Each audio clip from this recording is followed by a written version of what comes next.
9 news और आपके साथ मैं हूं फिजा कासमी। बंगाल में सियासत अपने चरम पर है। 7 चरणों के मतदान हो चुके हैं। 7वें चरण का मतदान अभी बाकी है हालांकि, लेकिन फिर भी चुनाव में सियासत थमने का नाम नहीं ले रही है। हालांकि गंभीर स्थितियां इस समय बनी हुई है, लेकिन फिर भी बंगाल की सियासत में एक के बाद एक नेताओं के बयान तूल पकड़ते जा रहे हैं।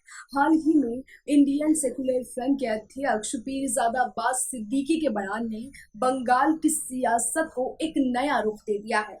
हाल ही में कांग्रेस लगातार ये आरोप प्रत्यारोप लगाती आ रही है कि वो बंगाल में ममता बनर्जी के खिलाफ ही खड़ी है और ममता बनर्जी को सीधी हुंकार और सीधा संदेश हाल ही में कांग्रेस के पूर्व अध्यक्ष राहुल गांधी ने भी दिया था। लेकिन अब पीरजादा अब्बास सिद्दीकी के बयान से बंगाल की सियासत में बवाल मचना तय माना जा रहा है। ये हम इसलिए कह रहे हैं क्योंकि पीरजादा अब्बास सिद्दीकी का बयान ही कुछ ऐसा है। पीरजादा अब्बास सिद्दीकी ने दरअसल बीजेपी और कांग्रेस की साठगांठ का आरोप लगाया है और ये खुलासा किया है कि चुनाव के बाद ये दोनों ही पार्टियां हाथ मिला लेंगी।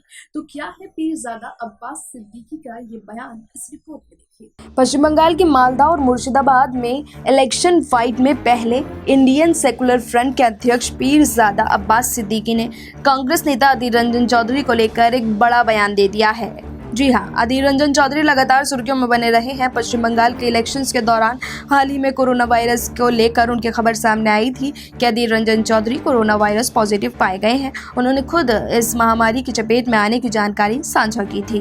लेकिन वहीं पश्चिम बंगाल में सियासत थमने का नाम नहीं ले रही है। पीरजादा ने दावा किया है कि अधीर रंजन चौधरी और बीजेपी के बीच भीतरी साठगांठ है और चुनाव के बाद ये सभी एक हो जाएंगे। आपको बताते चलें कि पीरजादा की पार्टी कांग्रेस और लेफ्ट गठबंधन के साथ मिलकर चुनाव लड़ रही है। एक अखबार की रिपोर्ट के मुताबिक सिद्दीकी अब्बास ने कहा है कि बंगाल में बीजेपी और टीएमसी को रोकना हमारे सबसे बड़ा मकसद है। उन्होंने कहा कि कांग्रेस के नेता अधीर रंजन चौधरी और बीजेपी के बीच साठगांठ हो चुकी है, इसलिए हमने मालदा और मुर्शिदाबाद में उनका साथ नहीं दिया। इंडियन सेकुलर फ्रंट के नेता ने कहा कि हम यहाँ मजबूती से चुनाव लड़ रहे हैं। इसको लेकर लगातार कयास लगाए जा रहे हैं। ममता बनर्जी पर जनता को भरोसा नहीं है। अब्बास लगातार ममता बनर्जी और बीजेपी पर भी हमलावर नजर आए। उन्होंने कहा कि ममता बनर्जी पर हमला बोला। उन्होंने कहा कि ममता बनर्जी पर अब जनता को भरोसा नहीं है। ममता पर आरोप लगाते हुए पीरजादा ने कहा कि उनकी पार्टी ने हमेशा मुसलमानों को ठगा है। अब्बास सिद्दीकी ने मालदा और मुर्शिदाबाद के विकास का मुद्दा उठाते हुए कांग्रेस और टीएमसी को जिम्मेदार ठहराया है।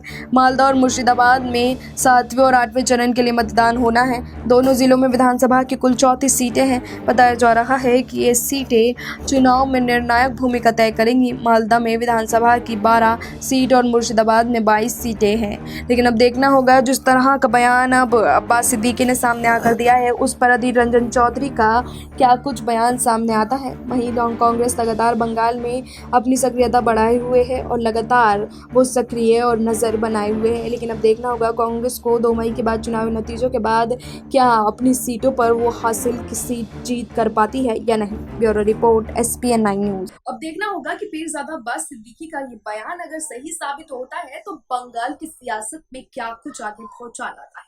फिलहाल हमें दीजिए इजाजत, अभी के लिए इतना ही। लेकिन देश और दुनिया की तमाम बाकी खबरों के लिए आप जुड़े रहिए SPN 9 न्यूज के साथ।